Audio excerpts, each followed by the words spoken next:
What an amazing show yesterday. That's All Saints Day, and we have Mr. Alvarez joining us in Studio B. The Learning Lab is open, and birthdays are back. All coming up next on Panther Morning News.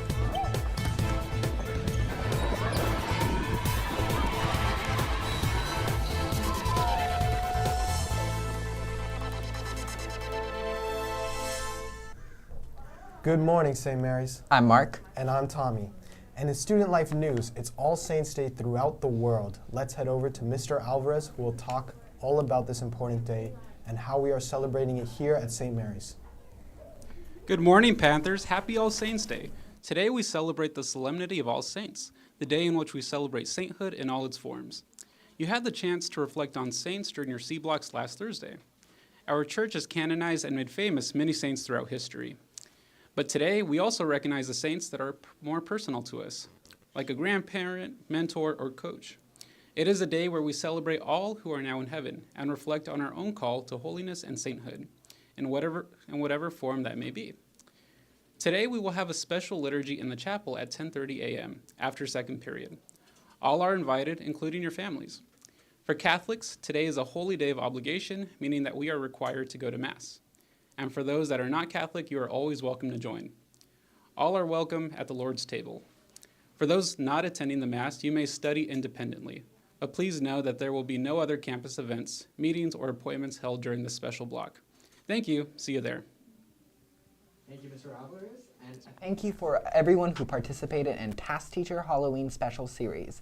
And here's one last look at the final standings, the scoreboard. Mr. Rogers clearly pulling out ahead. Yeah, wow. Sorry, Miss McManus. But we do want to sincerely thank all of the 4 teachers who were willing to step out of our comfort zones, try something new, think outside the pumpkin, and let us make interesting editing decisions. You were all such great sports.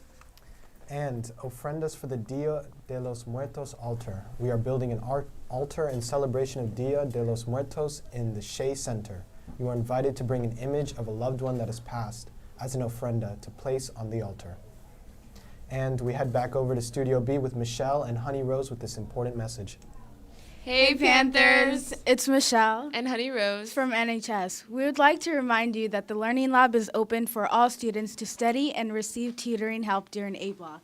We have tutors who can help with essays, math, science, Spanish, and some AP classes.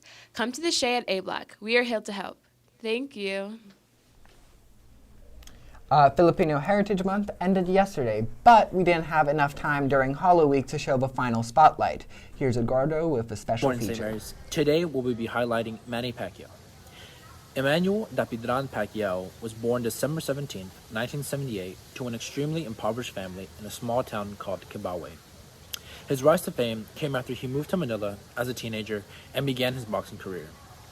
His first bouts brought lots of attention, as many were televised on a show called Blow by Blow, where Pacquiao's aggressive style gained popularity among Filipino boxing fans. After his first major belt in 1999, Pacquiao went to the United States and began his global popularity after winning both WBA and IBF titles, putting his face on the covers of magazines. He put the Philippines on the map in the sports world. Pacquiao used his newfound influence to make a change back in the Philippines, running for legislator and creating a new political party called the People's Champ Movement in 2009. He resumed his boxing career after an unsuccessful run, but returned to politics later as a legislator. He held this post until 2016, where he was elected to the Philippine Senate, serving until June 30th this year. Pacquiao plans to run for president next year and sees his future making the Philippines into a stronger country. Pacquiao is regarded as the best Filipino boxer of all time and serves as a role model for other upcoming Filipino athletes. And in club news, join us for Brown Bag this Thursday. This week's topic is Growing Up Jewish. We'll meet in Frady's 323, 325, Miss Gallion or Mr. Riccardi's room. We'll see you there. And in counseling news, attentions juniors and seniors, a rep from Gonzaga University in Eastern Washington State is on campus today. Check your score appointments for the times. And now here's Taryn with your Panther Athletics. For the first time in 2 weeks, the St. Mary's football team took to the field on Senior Day. 11 players were honored for their contributions over the past few years. Coming into the game, the Panthers were 8-0 after a forfeit win against Richmond. The St. Mary's did a little bit of everything on both sides of the ball to dominate Maria Carrillo High School out of Santa Rosa. Marley Filson had 2 key interceptions in Kyle Gorey with a pivotal fumble recovery led the defense. Panthers touchdowns were led by Kyle Gorey, Austin Rogel, and Logan Tanasaki for the 19-7 win. The victory sets up an epic clash on Friday of 2 unbeaten teams for the TCAL title as the Panthers travel on Friday to face SPSV Bruins of Vallejo.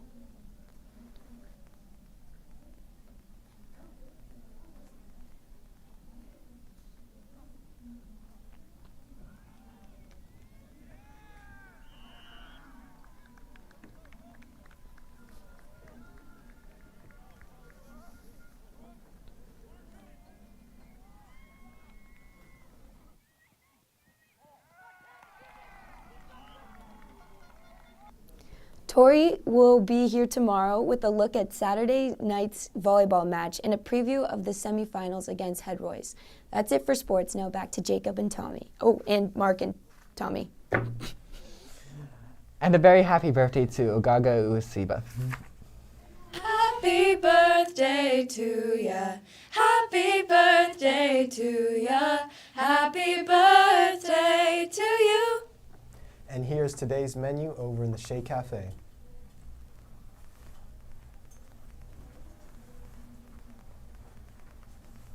And students, at this time, please follow the link in your email to complete the course evaluation for your second period class.